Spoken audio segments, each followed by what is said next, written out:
Ebola, which is a member of the family Filoviridae, is an extremely contagious and fatal disease.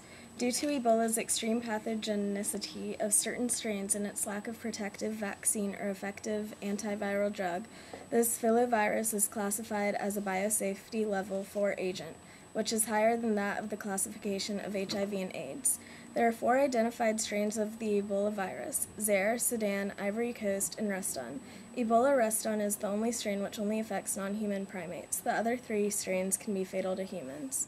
Some of the symptoms of Ebola include, but are not limited to, myalgia, malaise, high fever, sore throat, coughing and shortness of breath, muscle aches, stomach, abdominal, and chest pain, nausea and vomiting, vomiting blood, rash, red and itchy eyes, edema, bleeding, blindness, shock, and death.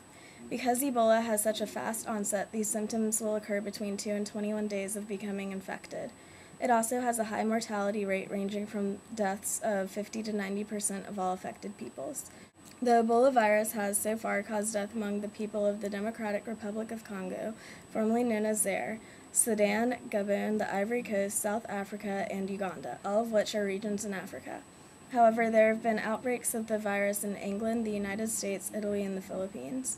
Ebola spreads when direct or indirect contact is made with the natural host. The only way to stop the spread of the Ebola virus is through the use of isolation precautions or barrier nursing techniques.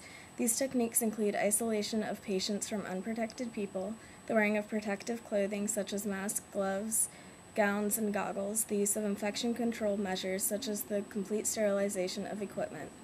In areas where the virus most commonly appears, it is very difficult to follow these barrier procedures because many medical facilities cannot afford to follow them. In fact, Africa's current social and economic conditions actually favor the spread of this disease within healthcare facilities. It is important that the Ebola virus demands funding because there is little known information about this fast-moving and fatal disease. The identity and location of Ebola's natural host is unknown. There are no vaccines or cures for the disease either. Therefore, it is impossible to prevent sudden outbreaks of the disease, and it's difficult to prevent the spread of this disease. As a result of international commerce and jet travel, the fatal strain of Ebola can easily reach different parts of the world. Everyone is in danger of it. A new outbreak can occur at any moment. If more funding is put into researching the Ebola virus, then the likelihood of finding a cure for the disease increases incredibly. Here is a chart of all the cases of Ebola that have occurred since the first case in 1976. And here's an age-sex pyramid of the Democratic Republic of Congo in 1995 when there was an Ebola outbreak. Should I start that over? Okay.